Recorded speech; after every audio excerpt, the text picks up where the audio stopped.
Birinci Республика Башкорт гимназияһы. Ул бүген 50 еллык юбилейын билдәләй. Нисә буаттар буе газап чиккәнен, нисә буаттар буе үзенең азатлыгы, үзенең ирке өчен көрәшкәнен белергә кирәк, бигрәк яшьләргә. Хәзерге яшь буын безнең халыкты тергезә, артабан үстереп алып китә торган буын. Гимназияда булып үткән очрашуларның береһендә Хуйды халкыбызның 1000 еллык үткәне һәм бүгенгеһе хакында барды. Ә гимназияның ни бары ярты буатка һыйган үз тарихына күз һалһак.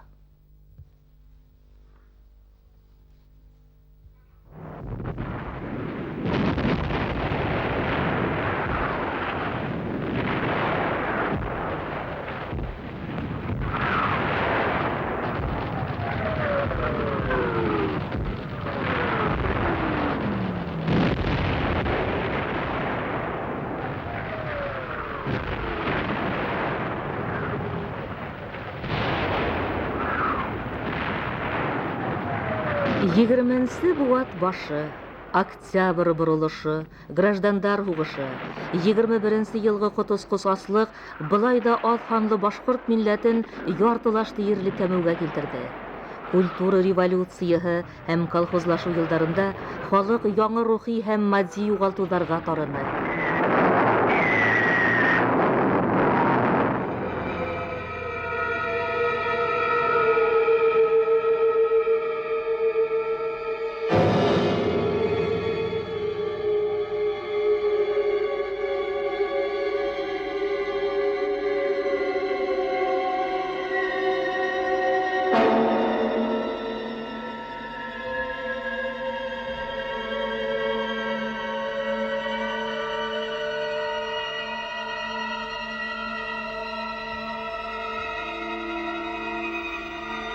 Сталин шәхес культы репрессиялары башкорт иленең иң талантлы улдарын һәм кызларын сүпләп һәлак итте.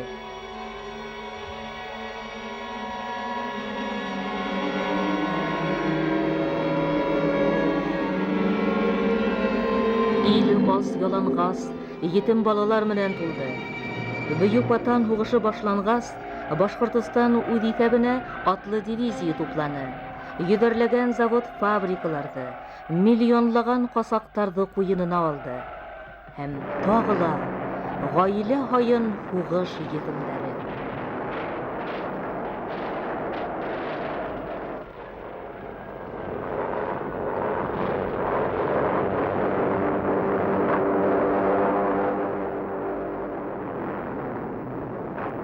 Халыктың киләсәген уйлаган кешеләр Өфөлә башкорт балалары өсөн мәктәп, артабан интернат асыуҙы юллай башлай. Уларҙың береһе Башкортостан халык мәғарифы халык комиссары Сәғит Әлибаев була. РСФСР халык комиссариаты советының 1944 елдың 25 мартындағы 291 карары нигеҙендә Өфөнөң 9-нчы башкорт мәктәбе янында башкорт балалар өсөн интернат төҙөлә. Ул дәүләт тарафынан тулы тәэмин ителгән 200 балалык пансион була. Тәүге елдарда был мәктәптә Өфө балалары гына укыһа, 44 елдан башлап төрле райондардан аталары фронтта һәлак булган балалар килә башлай. Был дәүрдә мәктәпкә Кәли Сәйит улы Тереголов, унан һуң Юзефа Матвеевна Әшрәпова етәкселек итә. Мин башкорт мәктәбенең тарихын 4 осорга бүлеп караймын. Менә беренче осор ул 37 елдан, асылган елыннан 44 елга тиклем. Башкорт мәктәбе тәүге башкорт балалар, Өфөләге башкорт балалары өсөн 1937 елны төзелә. Беренче директоры булып 37 елдан мәктәпте асылган көненнән Султанов агай эшләй. Талантлы башкорт мәктәбе булдырга теләгән, яны тәне менән бурсылган кешеләрне туплай. Менә мин башкорт мәктәбен оештыручылар исәбеннән хәзер мәрхүм инде Халима апай Курбанаеваны әйтер инем. Ул мәктәпләрдә йөреп, балаларны йынап, беренче алар класстарга айырып, класс итеп, мәктәп итеп оештыруда бик күп көз түккән кеше ул Галим апай.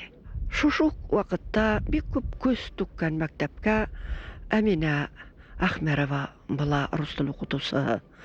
Корбанаева апа башлангыч мәктәптәрдә эшләй. Был Әминә Әхмәрова рус теле укыта. Яннан 2нче елдан ул завуч булып эшли. Султанов хуш калына. Ул сугыштан исән кайта, яраланып, кан түгеп, яңадан үзенең аскан мәктәбенә, яраткан мәктәбенә кире кайта. Күп көз түккән. Бик искә алып, зур рәхмәт әйтергә тиешлебез бул Султанов агайга. 44нче елдан бөтен районнардан, бигрәк тә алыс районнардан аталары фронтта, ватан һугышында һәлак булган балаларны йынай башлайлар. Менә ошо сырларда миңа эште башларга туры килде. Мин эшләргә килгән вакытта мәктәпкә бик насар хәлдә иде, бик фәкыйрь. Учительскийдә бер өстәл бар иде, бер табуретка бар иде. Укыту эшләре тоже бик түбән иде. Шуңа күрә мин хыдганып завуч буларак мәктәпкә эшкә сумдым. Интернатты юлга алусы, аны тәртипкә килтерүсе, аның экономика ягын, укыту, балаларды дәресләргә хәзерләү ягын, мәктәптән эшләрне оештыруда бик зур аның директоры Юзефа Матвеевна Ашарапованың. Нотирик Улфагай бик уңай, бик белемле, историк, бик яйлы, балаларны бик яраткан, мәктәптә бик яраткан. Без аның белән бик килешеп, бик күп эшләр эшләдек. Беренче нәүбәттә без аның белән энергияле, яшь, белемле балалар белән эшләргә яраткан коллектив тупланык. Менә мин шушы укытучылар исәбенә башкорт теле укытучысы Нәфисә Илһамованы, һоңрак Мәрьям Гималованы, онан Ләйле Вагапованы, онан та һоңрак менә 49нчы елны килде Зайлалова башкорт теле укытучысы бит инде. Онан тагы һоңрак Фәрзәнә Абдуллиналар эшләнеләр. Башкорт теле буенча бик күп матур, яхшы эш калдырган кешеләр бик күп булданда. Менә мин беренче нәүбәттә әйтер идем Мәрьям Гималованы. Ул үзе бит инде әдәбиятты шул хәтле матур белгән, шул хәтле өйгән, балаларга шушы әдәбиятка карата булган үзенең яратуын биреп, күп балаларды алдагы юлга, алдагы тормыштарына юл бирә алган кеше. Ул вакытта авыр елдар, һугыштан соңгы елдар. Балалар, аларның әсәйләре зур өмет белән китерә торган балаларды. Ышанып, безнең бит беренче елдардан ук мәктәптең максаты ерле халыктан милли кадрдар әзерләү, милли, гакыллы, белемле, интеллигенция әзерләү. Тәү башта мәктәп хәзерге Чернышевский урамындагы 17нче мәктәп бинаһында, адак Социалистик урамындагы 7нче йортта, һуңгарак Красин урамындагы 33нче йортта урынлаша. Был күсенеп йөрүҙәр укытыу эштәренә ныҡымасаулаһа, яшь дәртле коллектив башҡорт балаларына белем бирүҙән башҡаны белмәй эшләй бирә. Укытыусылар мәктәп-интернаттың төп традицияларын, яҡшы уҡыу, юғары белем алырға ынтылыу, уйҙара туғандарса яҡын булыуҙы тәрбиәләргә тырыша. Бөгөн дә ветеран укытыусылар мәктәп-интернат һәм уҡыусылары менән ғорурланып йәшәй.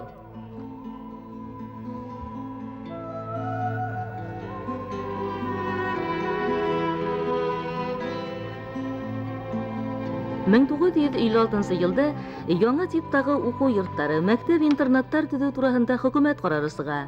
Башкорт АСР халык мәгарифе министры Фатима Хамид кызы Мустафина кул куйган приказ нигезендә 1956 елның 11 августыннан интернатлы 9 башкорт мәктәбе 1 ханлы республика башкорт мәктәп-интернаты итеп үзгәртелә. Директоры итеп Исмагил Мөхәммәд улы Гафаров билдәләнә. Мәктәп-интернатларда асу безнең республика өчен бик кирәк. Безнең Башкортстан өчен характерлы башкорт мәктәпләре авылда. Авыллар бик күпе вак. Башлангыч мәктәпләр генә. Бөтә мәктәпләрнең почти яртысы башлангыч мәктәпләр, 8 еллык, 10 еллык мәктәпләр юк. Шуңа күрә анан авыл мәктәпләрдә җитмәһә, материальная база, насар, помещениялары, технические средстволар булмаһа, кадрлары, укытучыларның югары белемле халыклар кала мәктәпләрне.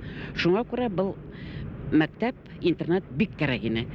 Шуңа күрә интернатның безнең 22 мәктәп, интернат яңа зданиялар төзеп, комплекс итеп төзедек.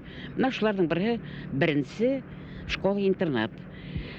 Йорт комплексы, общежитиялар бар инде, столовыйлар, учебный зданиялар бар, комплексы школа-интернат беренче 600 балага.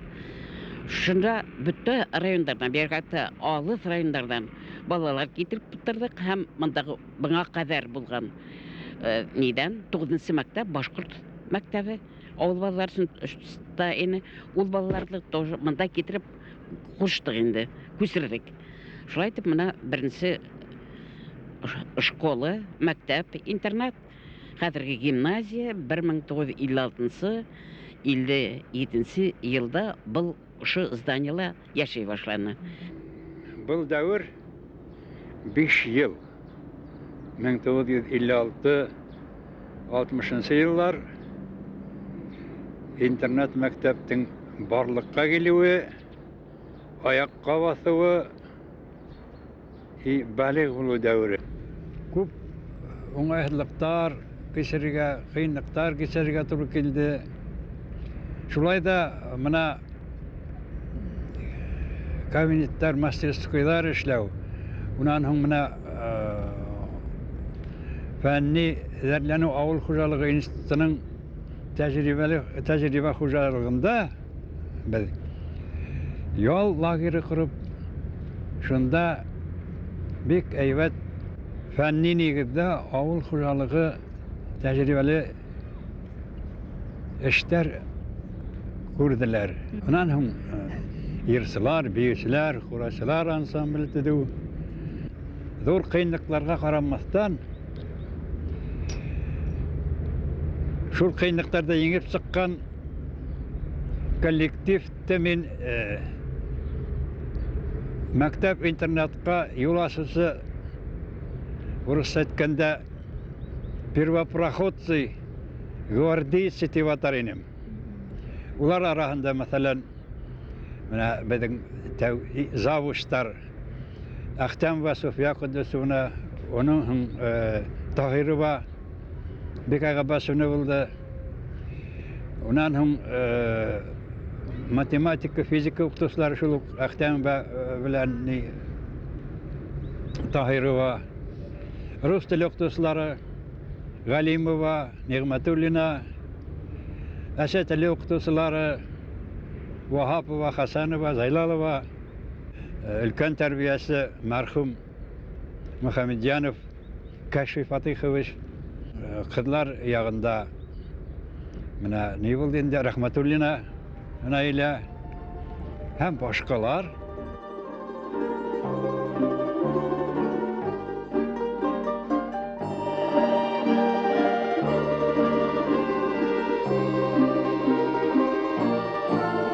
Мен бұл интернат школаларда 23 жыл эшләп киттем. Без башта детдомда, детдом балалар белән райондан җыелган етим, тере етим балаларды еп алып, шунда эшләнек белән социалистик урамы 5-нче ханлы йортта. Шуннан Йөрейник Красина урамына. Ул вакытта 9-нчы ханлы мәктәбине. Шуннан күстек без монда башлангыч класс белән мин күстем монда интернатка. Тегендә вакытта безнең тормыш бик авыр ине. Йорт та бик бәләкәй ине, йөрүе лә кыен ине. Теделешеп бара инек, теделешеп кайта инек. Монда килгәс, торабыз бит инде, торган җиребез якын. Монда бөтенләй безгә икенче тормыш булды. Еңеләйде беразга. Ну шулай да башта монда ла кыен ине. Чөнки юына торган урыныбыз юк ине. Ялгашта балаларды юындыра инек, шунда башларын юа инек, киемнәрен шунда юа инек. Дәрестә әзерләргә кирәк. Ул вакытта әле кино аламында күрһәтелмәй инек, кинога йөрөй инек шәһәргә. Шулай итеп, төрле вакытларда үткәрергә туры килде.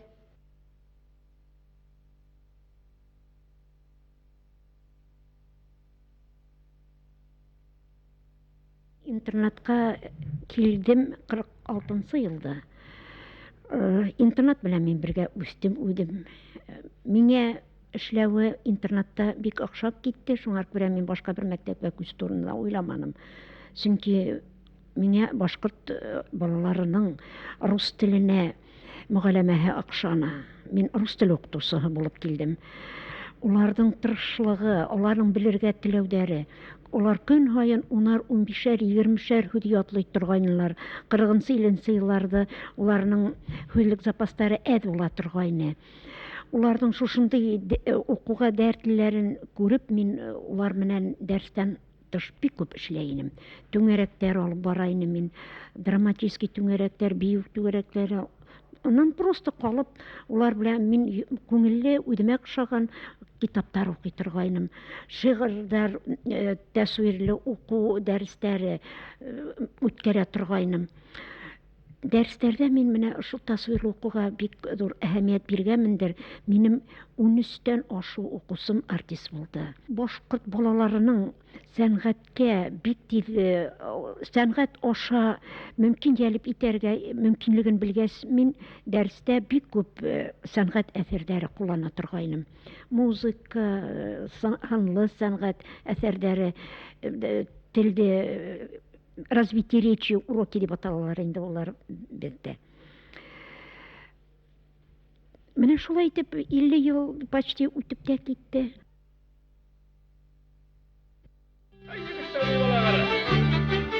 Мәктәп-интернатты тамамлаусылар арасында композитор, артист һөнәрен һайлагандар байтак.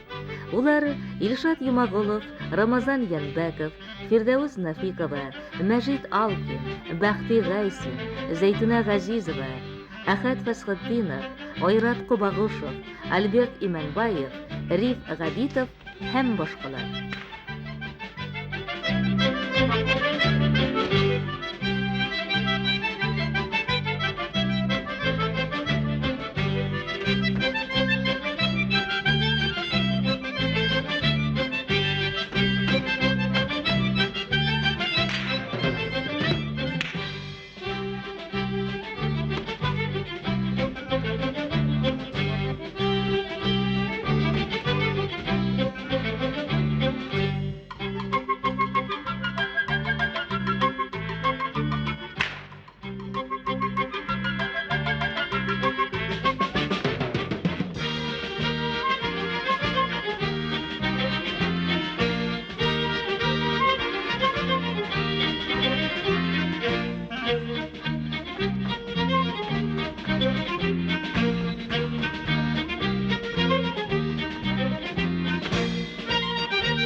Килгән чакта хатта таблица умножениене белмәгән балалардан килеп 5-нче класстан 7-нче класста экзамен биргән чакта мин математиканы балалар 300 бирә торганнар экзамен. Шуннан бер мәртәбә 3 алмайынса уку аларда, например, на Марат Юлбарисов класс ана, мисал итеп, менә Эрнслар укыган, Эрнст Юлбарисовлар, Фәнис Исхаковлар укыган класслар ана.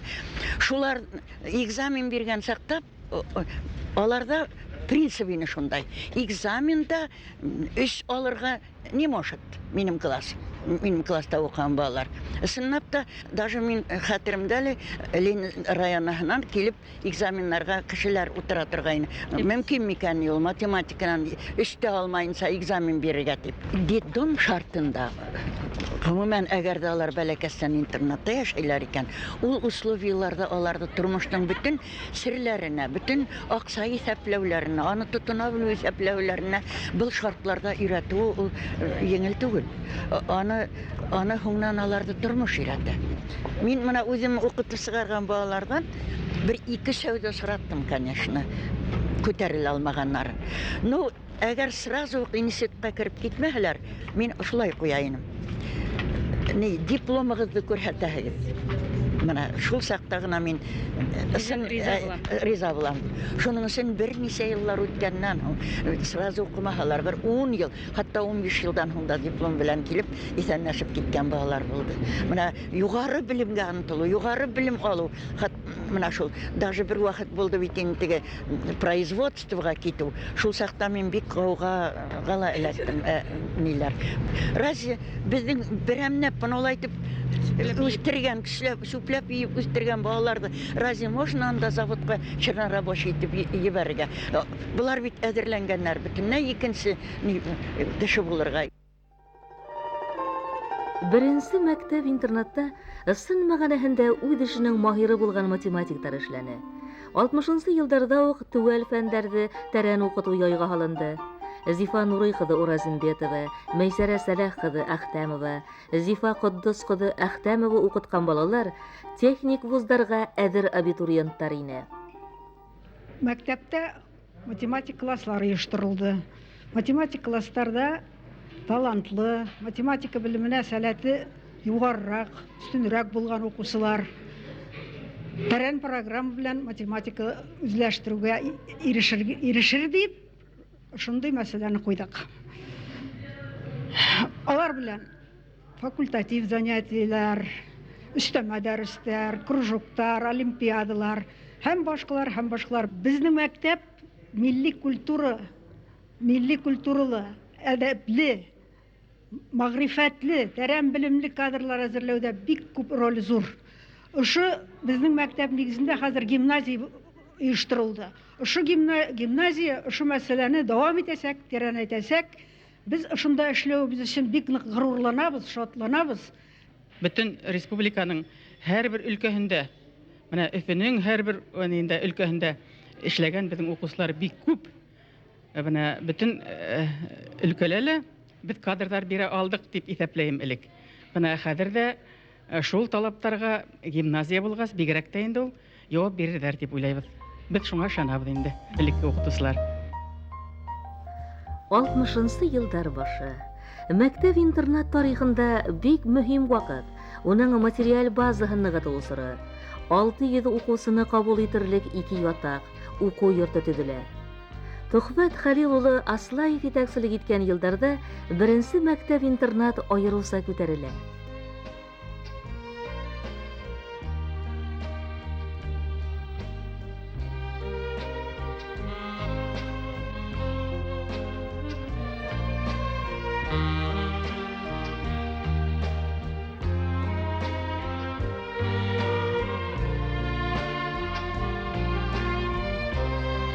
Хәтерләсе дускай, япи-яш үсентеләр утырткайнык, сибек кулдар менән. Улар үсте, безнең менән ярышып, гүя һаман сәлам ебәрәләр, безгә бәхетле, шат гомер теләп. Без түгел нәсихәт белән булышмайык. Һәрбер кеше үзен күрһәтә һәм шуның үзенең күрһәткәне буенча тәрбияләнә ине.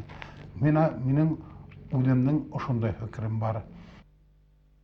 Бер язмышлы, бер Тормышлы, бер максатлы кеше булгас, барыбыз да күбебез дә башкорт булгас, шулар менә гомумән бөтәһе лә бергә безне туплагандыр. Туплап гомерлек дуслар, гомерлек бер-беребезгә таяныс тапкандыр, таяныс иткәндер дип уйлыйм инде. Шуңа менә бүгенге көндә без барыбыз да яратабыз, барыбызның да нисек яшәгәнен, нисек нәмә белән шөгыльләнгәнен беләбез, белешеп торабыз. Кайгыларын да беләбез, шатлыктарын да беләбез. Кайгылары өчен кайгырабыз, шатлыклар өчен нык итеп шатланабыз. Кешеләр безнең мәктәптән беткән кешеләр үсә, яңа югарылыктарга ирешә, күмәкләп барыбыз да шатланабыз, бер-беребезгә хәбәр итәбез. Ул инде нәмәнән килә. Интернат беткән, без инде интернатский дип әйтеп ебәрәбез бит инде.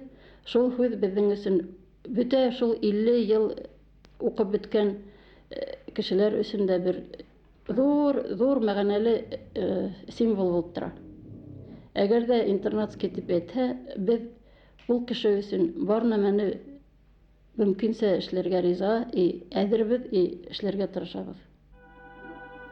1967-75 елларда беренче мәктәп-интернатка Хөсәен Хәсән улы Яубасаров җитәкчелек итә. Бұл төрле фәннәр буенча уку кабинетларын яһазландыру, заманча укыту әсбаптары булдыру дәвре. Мин эшләгән елларда интернатта тәрбия эше минең итәвемчә тиешле кимәлдә булды. Балалар турында хәстәрлек зур булды. Интернатта эшләгән тәрбиячеләрнең бөтәһе тиерлек, бик хәстәрлек кешеләр булдылар. Аларның арасыннан мин кемдер айруса атап әйтәһем килмәй, бик күп тәрбият эшләнеләр. Бөтәһенә лә зур рәхмәт. Күп укучылар аларның ысынында үзләренең ата-әсәләре белән тиңдәш кешеләр дип исәпләйдәр. Интернат, гимназия, укытучылар коллективын, дирекцияны тагын бер кат юбилей байрамы белән котлайм. Уларга, укытучыларга, тәрбиячеләргә тормышында, эшендә зур уңышлыклар, бәхет теләйм. Иң беренче укытучы өчен иң кирәк нәмәләрдән бере укытучы баланы яхшы белергә тиеш. Уның индивидуаль үзенчәлекләрен өйрәнергә тиеш. Менә шуның өчен мин бұл неге иншалар ядыруга зур игътибар бирдем. Инша бик төрле темаларга, кызыклы темаларга, көлкүле темаларга, кызганыч темаларга, кешенең йөрәгенә үтердәй темалар биреп, балаларның үзләренә генә беркемгә дә әйтмәгән серләрен белә торгайным. Улар адак үзләре лә шулай көлеп әйтә торгайннар. Апай бит әсәребезне алып бетердек инде дип. Бұл миңа уларның кайһы якка тормышка нисек караударын, кем булырга теләүдәрен, нимә яратуларын белүгә ярдәм итте. Байтак кына укытучыларда махсус рәвештә әдәбият факультетына, сәнгать институтына әзерләүдә күз уңында тоттым. Һәм менә ошо максатыма мин ирештем дип уйлайм. Минең нименән кәңәш менән әдәбият институтына, әдәбият факультетына инеп, сәнгать институтына инеп укып сыккан һәм хәзерге көндә һәйбәт кенә уңышларга ирешкән укучыларым бар. Һәм улар менән мин горурланам, шатланам. Ничектер үземдә бәхетле тоям. Укытучы өчен бөтә укучылар да кадерле. Уның яхшы укыганында, насар укыганында, уртаса укыганында барбер яратаһың. Ул шул вакытта гына укытучы булып тора. Уларда аерырга ярамай. Уку бит ул теге ялкаулыктан, уңганлыктан гына килмәй, ул һәләтлектән, баш эшләүеннән дә килә. Төп өмет ул белем алыр. Балам белем алһын дип китерделәр бит инде. Әллә нисә 100 километрдардан өзенеп, йылкынып дигәндәй, балам белем алһын, укыһын, кеше булһын дип китерделәр. Һәм уны без бөтәбез дә яхшы аңланык. Бұл интернат минең өчен икеләтә, эшләтә, йөрәгемә минең бөтен тормышыма зур дәрт биргән мәктәп итеп исәпләйм. Чөнки мин үзем дә авылда туып үтеп, Салават районында туып үтеп, анда хугыш вакытында укытучылар булмаган, лыктан интернатка килеп, 10 класста булһала уку бәхетенә ирештем. Ул вакытта интернат хәзерге күп түгел ине, авыр тормыш булһала хугыштан һуң без бында инеп интернатка инеп укыганыбызга бик тә шарт булдык. Безнең авылдан, арка авылыннан 15 укучы шул интернатта укыйны. Шул вакытта Рәми Гарипов та ул кисрәк класста, 8 класста укыйны. Менә шулай иттереп без 15 кеше интернатта 1 елда гына 47 елда укып беттек. Алар бөтәһе лә институтка инеп, төрле авылдың төрле тармагында, районның төрле тармагында, Башкортстанда төрле тармактарда эшләнеләр. Интернатка карата минең дә бик шундай тәрән тойгыларым хәзергә хәтле, һуңгы гомеремә хәтле калыр дип уйлыйм. Шундай ук тойгылар белән укучылар да шундай тойгылар белән яшәйләр дип уйлыйм. Чөнки кайһын гына күрмә, кайһын гына осратма. Улар мине кысаклап алгандай иттереп, яратып шундай каршы алулары ул үзе бер бәхет.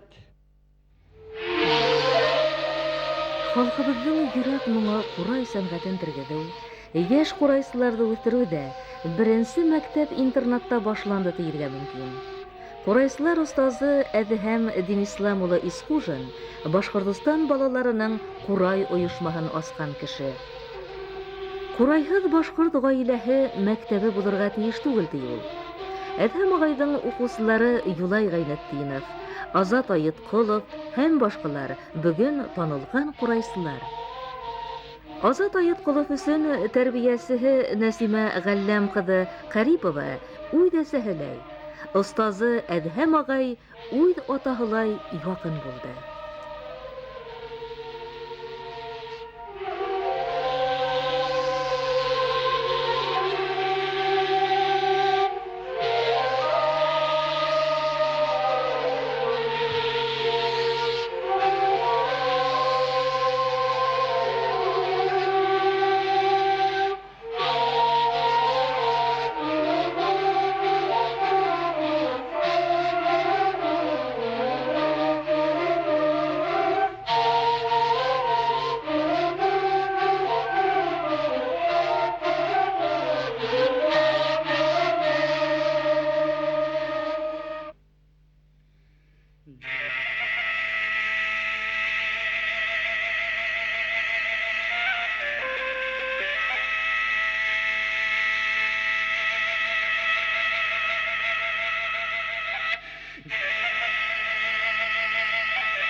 1975-84 елларда беренче мәктәп-интернат директоры вазифаһын Риф Зарип улы Хәмидуллин башкара.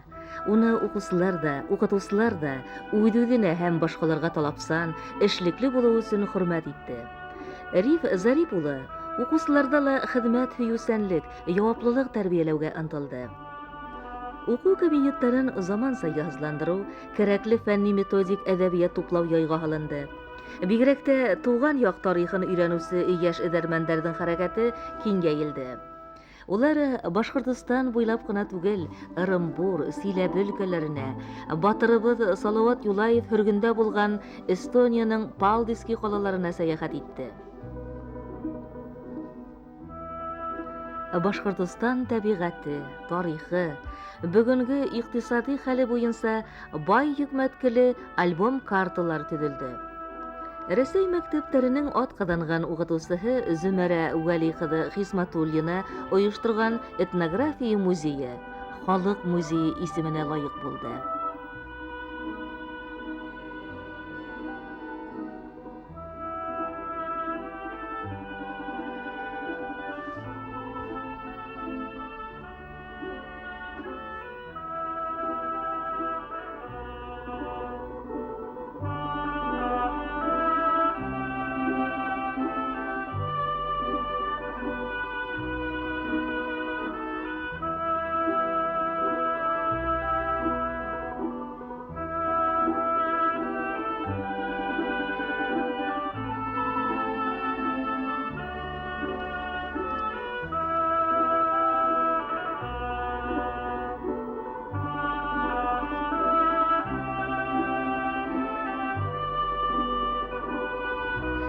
Безнең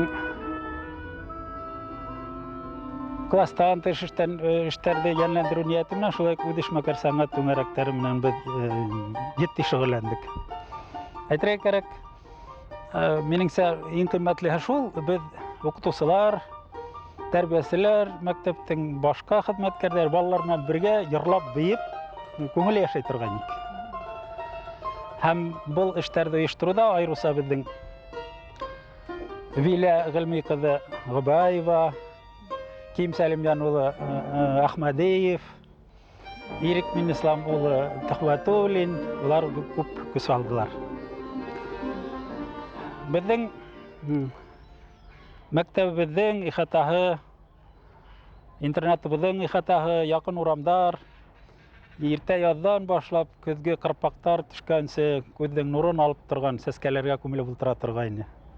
Бұл эштә безнең бер кемебездә ситкә калманы. Бигрәк тә бұл эштә тәрбиячеләр, балалар күп салалар инде. Интернет мәктәптә эшләү җиңел түгел, кешеләр әйтүенчә. Ләкин кызыклы инде дип шундай баһа бирәләр. Мин ошо баһа менән канәгатьмен һәм ризамын. Милли рух тәрбияләү беренче урында тора. Шуннан һуң халыкара икенче милләт булган халыктарга дуслык, туганлык тойгыһы тәрбияләү безнең тоже төп проблемалардан бере булып тора. Бында башкорт гимназия дип аталһа ла, анда тик башкорт балалары гына, башкорт гаиләләреннән генә балалар укымай. Төрле гаиләләрдән балалар укый. Катнаш гаиләләрдә бер 30-40% балалар укый дигән бер дә яңгырышмам. Бер вакытта ла безнең балалар арасында милләт икенче милләткә кырын карау дигән булманы. Безнең мәктәптә күптән эшләрне, озак еллар инде интернациональ дуслык кылып эшләне. Онда безнең төп мәсьәлә булып сит республикаларга тиһтердәре белән хат алышу, аралашу, сит ил тиһтердәре белән аралашу була торган. Германия Демократик Республикаһының төрле калаларындагы балалар белән хат алышып, улар безнең мәктәпкә килгәннәре бар. Без балалар белән ГДРга, Галле калаһына барганыбыз бар. Хәзерге көндә сит республика, сит ил тиһтердәре белән аралашу кыенга төште. Шуңа күрә хәзер безнең төп проблема үзебезнең республикаларга халыктар дуслыгын ныгыту, үзебезнең укучыларда башка милләт кешеләренә дуслык тойгыһы тәрбияләү безнең төп бурычыбызның бере булып тора. Мәктәп-интернаттың тарихын, традицияларын үз укучылары дәвам итә. Үҙе интернатты тамамлаган Ильяс Иштуган улы Угалиев эшләгән дәүрдә 1994-91 елдар заманса биҙәлгән оригиналь проектлы спорт комплексы Зур теплица калгып сыга. Мин үҙем ошо мәктәптә тыуып үҫкәс, спорт ул культураның бер төрө. Авыл балаларын культурага ылыҡтырырға, спортка, таҙалыҡҡа, һаулыҡларын һаҡларға өйрәтергә тырыштым инде. Мин аларны рекорд уйыр өсөн генә түгел, тормошҡа, ауырлыҡларны еңергә. Балалар белән эшләүем 40 йылдан артты инде. Башҡа интернаттарда да эшләдем. Шул эшләгән ваҡытта 5 СССР чемпионы әҙерлән, 12 РСФСР чемпионнары. Беренсе һаулыҡ, урысалап әйткәндә, һаулыҡ бөтөн нәмәнең башы тийләр бит инде. Шуның өсөн мин ғүмер буйына беренсе урында һаулыҡны, икенсе урында белем белән уҡымышлылыҡны ҡуйҙым. Ильяс Иштуган улы Вәлиев уникаль музей кабинеттар ойоштырыу эшен башлай. Башҡортостандың халыҡ шағирҙары Рәшит Нимати, Мостай Кәрим, Рәми Ғарипов ижады буйынса тоташ музей кластар барлыҡҡа килә.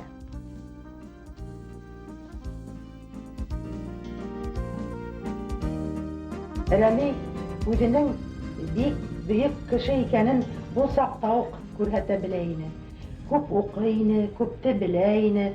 Яй ғына, һалмаҡ ҡына итеп беҙгә уҡығандарын һөйләп бирә торғайны. Яҙма эштәр ваҡытында ул һәр бер эшен ижад менән, шиғыр менән бөтөрә торғайны. Рәмиҙең ҡушамат исеме бар ине. Беҙҙең арала ул шул күпте белгәне менән, әкрен генә итеп һөйләүе менән айырылып торған өсөн беҙ уны бабай итеп йөрөтә торғайныҡ. Ул ысынлап та бабайға оҡшап тора ине. Беҙ аны үҙе бер дә уға ҡаршы түгел ине. Бабай тип әйтһәк, бигерәк тә иркәләнеп киткән кеүек ине. Беҙ, класташтары, уны онотмайбыҙ. Үҙебеҙҙең балаларыбыҙға Рәми тураһында бик матур итеп һөйләп торабыҙ. 1991 йылдың йәйе Башҡортостан Министрҙар Советы һәм Халыҡ мәғарифы министерствоһы коллегияһы ҡарарҙары менән беренсе мәктәп-интернат беренсе республика башҡорт гимназияһы итеп үҙгәртелде. Был табиғи хәл. Был тормош талабы.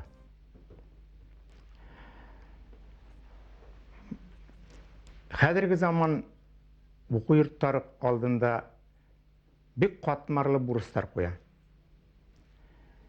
Уларҙың иң мөһиме балаларҙың белем кимәлен, уҡытыу һәм тәрбиә эше кимәлен донъя стандарттарына еткереү. Иң беренсеһе кадрҙар мәсьәләһе. Беҙ 1991 йылда уҡытыусыларҙы, бөтә уҡытыусылар коллективын, бөтә педагогик коллективты конкурс нигеҙендә йыйып алдыҡ. Икенсе мәсьәлә гимназияның бөгөн балаларҙың белем кимәлен күтәреүгә, унан һуң уҡытыу эштәренең кимәлен күтәреүгә тағы бер мөмкинселеге бар. Мин бында Өфөнөң юғары уҡыу йорттары менән бәйләнештәрҙе күҙ алдында тотам. Беҙ бөгөн юғары уҡыу йорттары менән тығыҙ бәйләнештә эшләйбеҙ. 20-ләгән юғары уҡыу йорты уҡытыусылары бөгөн гимназияла дәрестәр алып бара. Өсөнсө мәсьәлә балаларҙы ҡабул итеү мәсьәләһе. Гимназия, лицей һәм колледждар алар престижлы юғары уҡыу йортонан иҫәпләнәләр. Шуға күрә унда балаларын бирергә теләүсе ата-әсәләр бөгөн бик күп. Шуға беҙҙең балаларҙы һайлап алырға, һәләтләрен һайлап алырға мөмкинселегебеҙ бар.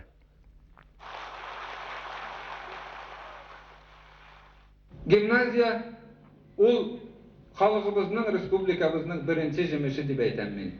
Çünkü andayan orunlar, özümüzninki halkımıza hizmet edetirgan orunlar respublikamızda ökünüşke karşı bik ez. Allah subhanahu wa ta'ala her bir bu izgi mekteplerini, dinimizge, milletimizge hizmet edetirgan merkezlerini kuvaytu yolunda hizmet kılgan, hareket kılganlarga Allah'ın da yardımı olsun. Hem halkının yardımı. Esselamu aleyküm ve rahmetullah.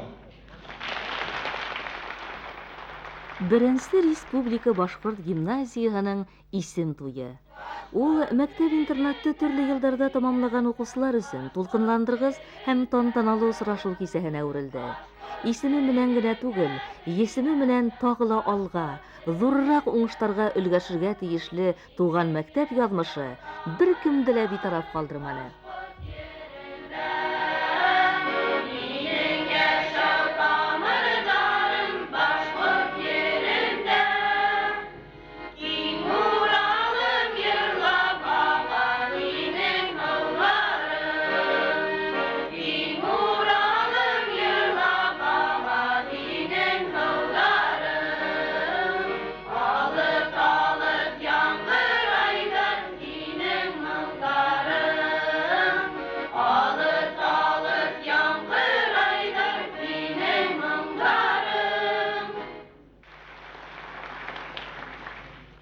Мен шуның менән ғурурмын һәм бүген бик нык нисектер авыр да, моңһу да, шул шатлыклы ла дип уйлайым. Ошондай зур залда, үз телеңдә бер мәктәп өчен генә багышланган бүгенге тантана уш китәрлек тантана һәм был безнең башкорт халкының еңүе, безнең мәктәптең еңүе, безнең укучыларыбызның еңүе дип табам. Мына укып беткән, ошо мәктәпте, интернатты беткән, ошо гимназияны беткән егеттер, кызлар хәзер төрле җирдә эшләйләр. Хозяйствоны эшләйләр, хуҗалык эшләрендә җитәкчеләр булып эшләйләр. Шуның өчен мин уйлыйм, без интернат беткән мына укучылар ошо хәзер агайлар, апайлар, бабайлар, улашайлар киләчәктә был интернатты ошога тиклем үзенең йорты итеп исәпләгән укучылар, укып чыгучылар киләчәктә лә гимназияга үзләренең күп ярдәмен күрсәтер дип уйлыйм. Без интернатта укыгандар был мәктәптең үзебезнең телебезгә бик тәрән һөю тәрбияләгәннәр икән. Ул һөю безнең гомергә киткән бит инде, һаман шул һөю дәвам итә. Без интернатты беткәндәрдә ниндәйдер кыюлыкта тәрбияләгәннәр. Чөнки мәктәпте беткәч, без һәрберебез тормышта үз урыныбызны таптык дип мин исәпләр инем. Тагын мәктәпкә бер зур теләк. Был инде мәктәпте бетүчеләргә әзрәк үз аллылык бирһен ине мәктәп. Чөнки мәктәпте беткән балалар албыргап, аптырап калмаһындар тием онда беткәч. Тамаша залы шыгрым тулы. Күңелдәре тагыла тулырак. Мәктәпте тамамлаучылар бер-береннән озак елларга аерылышса ла, һабакташтар онытылмай. 3нче ел инде укучылар үзләрен гимназистлар дип йөртә. Башкорт дәүләт университеты, медицина институты, аграр академия, педагогия институты менән төзелгән килешүләр буенча махсус класслар оештырылды. Медицина, математика, авыл хуҗалыгы фәннәре һәм тарих, әдәбият тәрән өйрәнелгән был классларда тамамлаучылар югары уку йортларына кабул итү имтихандарын уңышлы тапшырды. Тәрбия эшләренә яңа караш класстан тыш сорауларды кызыклы йөкмәтке белән байытты.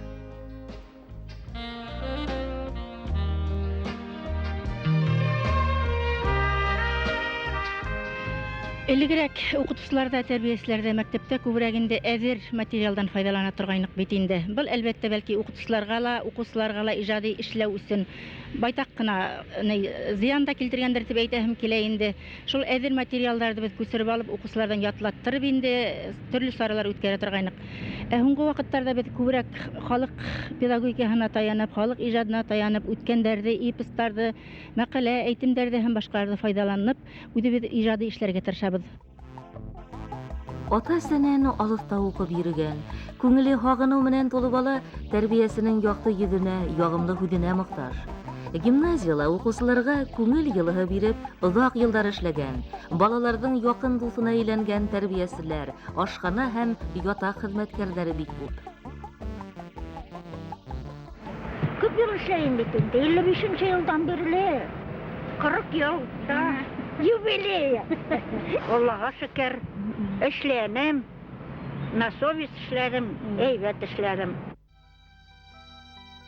Мәктәп-интернатты тамамлаусылар, өлкән укытучылар Мөкәррәмә Мәхмүд кызы Байгилзинаны, Алма Сәлман кызы Кулдәүләтованы, Гөлкәй Сәлман кызы Кужинаны, Людмила Александровна Важдаеваны, тәрбияселәр, Фәнүзә Мәхмүд кызы Байрамголованы, Рәзинә Абдрахман кызы Хәсәнова, Шәһидә Нурый кызы Ардаширова һәм башкаларды хөрмәт белән искә ала.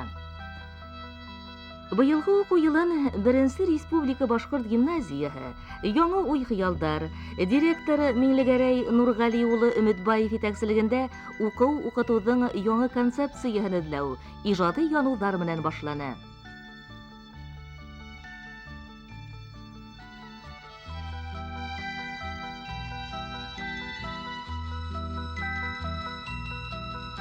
Беренчедән бұл гимназия булгас, бүтә классларда гимназия класслары булырга тиеш.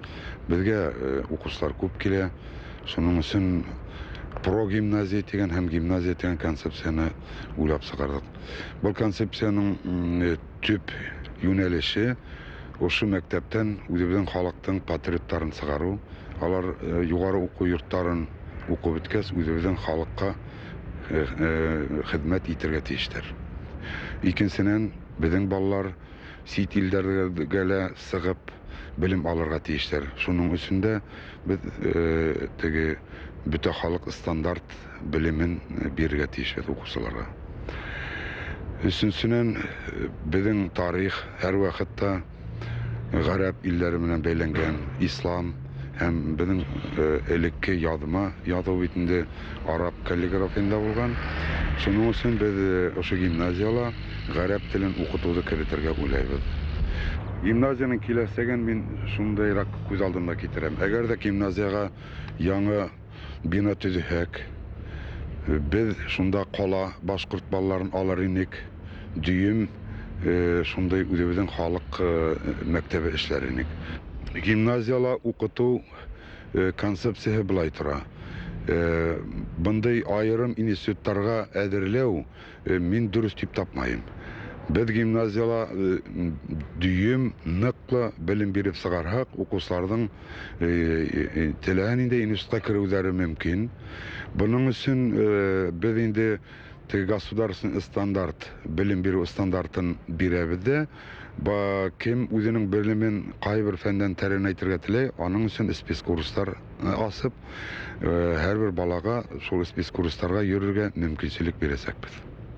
Безнең укучылар үзебезнең халыктың үткән юлын белеп, үзенең гореф-гадәтләрен яхшы белеп киләсәктә безнең халыкта үндермәскә һәм аның киләсәге өчен көрәшүчеләр булып чыккалар ине дигән теләк бар. Ата-әсәләргә шундый теләк бар. Ата-әсәләргә алдагы көндә калган балаларыгызды ла безнең гимназияга биреп, югары культуралы, югары белемле белгечләр булып чыгарырга тырышыгыз дигән шундый теләк бар. Анан бик белемле, тәрбияле илгә зур хезмәт күрсәтерлек кешеләр чыгуы мине хокландыра һәм горурландыра. Аннан алган вакытта фән өлкәһендәме фән кандидаттары, докторлар, профессорлар, хәзерге көндә хәтта академиктар чыгуы бу безнең интернат мәктәбе өчен генә түгел, республика өчен зур горурлык дип карыйм мин аны. milli intelligensiya әзерләүдә зур өлеш индергән Беренче Республика башкорт мәктәп-интернатының 50 еллыгы менән гимназия коллективын бөтә йөрәктән котлайым. Артабанда халкыбыз мәнфәгатендә иҗади уңыштар теләйем. Башкортстан Республикаһы президенты Муртаза Рахимов. Класс бүлмәләре шыгрым тулы. Йыелгандар безнең балалар. Был күздәрдән халкым киләсәге, халкым өметләре багалар.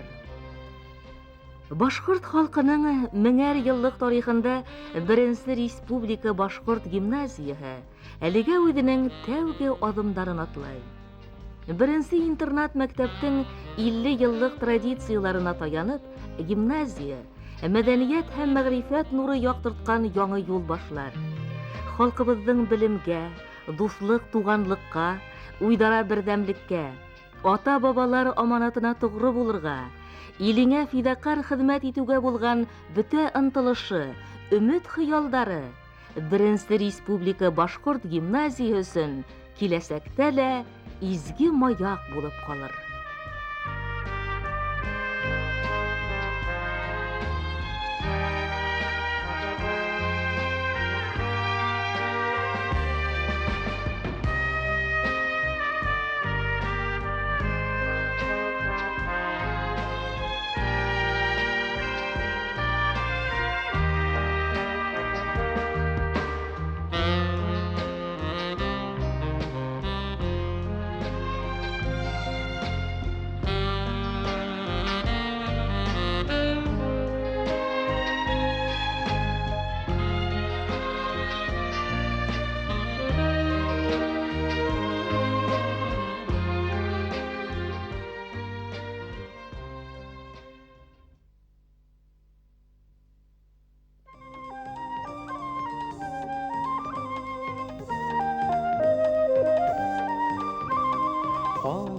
Баласақ ялдарым, мәктәпкә йөрөгән юлдарым, яракка, адакка, таралдык дусларым, яракка, адакка, таралдык дусларым, калдыгыз баласақ ялдарым, назланып уянган таңдарым, дәрескә сакырган кыңгырау, күңлемдә яңгырай моңдарың.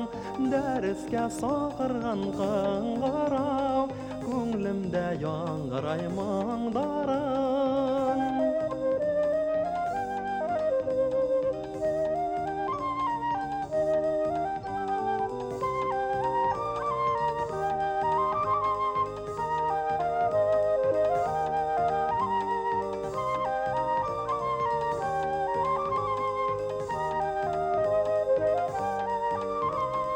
Идилле тугайлы яктарым, онытмам сәскәле юлдарым. Һагындым мәктәбем, шугала агыла йырдарым. Һагындым мәктәбем, шугала агыла йырдарым.